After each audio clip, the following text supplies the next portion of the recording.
ഇക്കാനെ ബുദ്ധിമുട്ടിക്കേണ്ട വിചാരിച്ചു ഓടി കയറി സാധനം എടുക്കുന്ന എന്നെ കണ്ടു. ഈ വിഷയത്തിൽ പ്രഗത്ഭനായ ഇക്ക എന്നോട് പറഞ്ഞു, മോളെ പെപ്പർ ഉണ്ടാ ഞാൻ എടുത്തരാം. ഞാൻ എപ്പോഴേ പറഞ്ഞ നിങ്ങൾ റിസ്ക് എടുക്കണ്ട, ഞാൻ നോക്കിയോളാം. മാതാശ്രീന്റെ എയ്ത്താണ്. ഇവക പാക്കറ്റ് സാധനങ്ങൾ എപ്പോഴും നമ്മൾ നോക്കി എടുക്കുന്നത്. എടുക്കുമ്പോൾ എപ്പോൾ അടി തന്നെ എടുക്കാൻ ശ്രദ്ധിക്കുക. അവളെ നിയർ എക്സ്പയർ ആയിരിക്കും, അപ്പൊ നമ്മൾ പറ്റിക്കപ്പെടാൻ ചാൻസ് ഉണ്ട്. അപ്പൊ സാധനം വാങ്ങി വീട്ടിലെത്തിയപ്പോൾ ഞാൻ വിചാരിച്ച പോകണം നമ്മളെ ലിസ്റ്റ് ഇല്ലാത്ത സാധനത്തെ എടുക്കണം. ഇതിൽ ഏത് കണ്ടിട്ടാണ് പൊടിയപ്പെടുത്തുന്നത് മനസ്സിലാത്ത ഞാൻ തിരിച്ചു മറിച്ചു നോക്കി. പൊടിയപ്പ് നമ്മൾ മെഞ്ഞാന്ന് വാങ്ങിയിട്ടല്ലേ. അങ്ങനെ പറ. ഇമ്മ മല്ലിച്ചപ്പും പൊതിനെ ഷോർട്ടാക്കി ചപ്പ് പൊതിനെ കൈ അത് ഉപ്പ് പൊടിയെന്ന് പറഞ്ഞാൽ നമുക്ക് പൊടിയപ്പ് കിട്ടി. ഇനി നമുക്ക് വാരി അരി കൊടുക്കാം. പക്ഷെ ഞാനും മാത്രമായിട്ട് അധിക സ്ഥലത്തൊന്നും കൊടുക്കാം. അതുകൊണ്ട് പരിപാടി പെട്ടെന്ന്. ഇനി നമുക്ക് വള വാങ്ങാൻ പോകണം. മൃണാൽ ഠാക്കൂറിന്റെ മാതിരി ഫോട്ടോ എടുക്കാൻ. ഞാൻ വളയൊക്കെ വാങ്ങി വന്നപ്പോൾ സിമ്പിൾ ആയിട്ടുള്ള പണിയൊക്കെ ഉമ്മ എടുത്ത് തീർത്ത് ഇടയ്ക്ക് റിസ്ക് ആയിട്ടുള്ള പണി ബാക്കി വെച്ചു. നമുക്ക് പിന്നെ അതൊന്നും പ്രശ്നമില്ല. നമ്മൾ റിസ്ക് എടുത്താലേ ജീവിതത്തിൽ വിജയിക്കുള്ളൂ. ഇച്ചാൽ പണ്ട് ദിവസം നമ്മളിപ്പോ ഗൾഫിൽ നിന്നപ്പോൾ കൊണ്ടുവന്നു ലേറ്റ് എത്തുന്നേറ്റാലോ ഒന്നിക്കൊന്ന് കാക്കും പെട്ടെന്ന് കുറച്ചിട്ടാ നമുക്ക് മൈലാഞ്ചിടാം. ആ ചന്ദ്രൻ തിരിഞ്ഞു പോവോ? ചന്ദ്രൻ ഇങ്ങോട്ടാ വണ്ടി. ബേസിക്കലി ഞാനൊരു ലെഫ്റ്റ് ഹാൻഡർ ആണ്. അതുകൊണ്ട് തന്നെ എടുത്ത കൈ ഇടാൻ നമുക്ക് പറ്റാത്തതുകൊണ്ട് ഇന്ന് ഉമ്മ നമുക്ക് മൈലാഞ്ചിട്ടിരുന്നത്. ഇതല്ല ഇതിനപ്പുറം ചാടി കടന്നവനാണ്.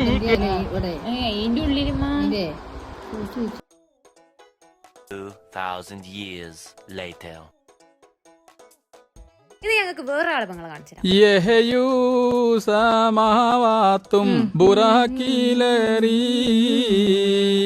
പരിപാടി പെട്ടെന്ന് തീർക്കാൻ വേണ്ടി നമ്മളൊരു കയ്യിൽ സ്റ്റിക്കർ വെച്ചിട്ടാണ് മൈലാഞ്ചിരുന്നത്. പറിക്കാനായോ? ഇത് പറിച്ചാൽ എന്തേക്കല്ലോ ആകും. ഇത് ഉണങ്ങിട്ട് പറിക്കുക.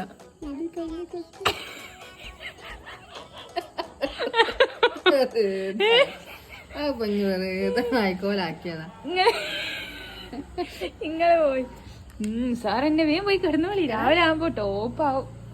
അത് ചോത്തിയില്ല എന്നെ ഞാൻ പറഞ്ഞു. ചെല്ലിട്ട് അടിപൊളി മൈലാഞ്ചി ചെല്ലി പോയി കിടക്കി. അങ്ങനെ ഉമ്മ നമ്മൾ ഉറങ്ങാൻ പറഞ്ഞു. നമ്മൾ ഇൻസ്റ്റ കണ്ടൊരു വെറൈറ്റി സാധനം കാച്ചാ വിചാരിച്ചു. ഞാനൊരു കൈവേറി തന്നെ ചിലവലത് ശരിയാവും ചിലവലത് ശരിയാവും. എന്റെ കല്യാണത്തിന് മൈലാഞ്ചിട്ടോണം ആയി. എല്ലാം കഴിഞ്ഞ സമയം നോക്കുമ്പോൾ 2 മണി. നോമ്പതിനെ ചോറ് നമുക്ക് കിടന്നാൽ രാവിലെ എണിച്ചാൽ ബിരിയാണിക്ക് ലീവ് ഒക്കെ പരിപാടികളൊക്കെ ഉണ്ട്. പക്ഷെ ബിരിയാണി വെച്ചതാണോ വെച്ചാൽ ക്രെഡിറ്റ് മൊത്തം നോക്കുമ്പോൾ എല്ലാം കൂടി ഇളക്കി കൂട്ടാനുള്ള ഒരു പണി ഉമ്മക്കുള്ളൂ. ഇനി നമുക്ക് ഒരുങ്ങാൻ പോകാം. ഡ്രസ്സിനെ കുറിച്ച് പറയുകയാണെങ്കിൽ മീഡിയം ലാർജ് എടുക്കേണ്ടി ഞാൻ ട്രിപ്പിൾ എക്സൽ വന്നത്. ഇനി അപ്പുറം കുറച്ച് അടിക്കണം. പിന്നെ കൊല പപ്പിക്കാൻ വെച്ചോണം കിട്ടണം. ഇനി അടുത്തതായിട്ട് വളയിടൽ ചടങ്ങ്. മൃണാൽ ഠാക്കൂറിന്റെ വള കുറച്ച് ചെറുതായി പോയി.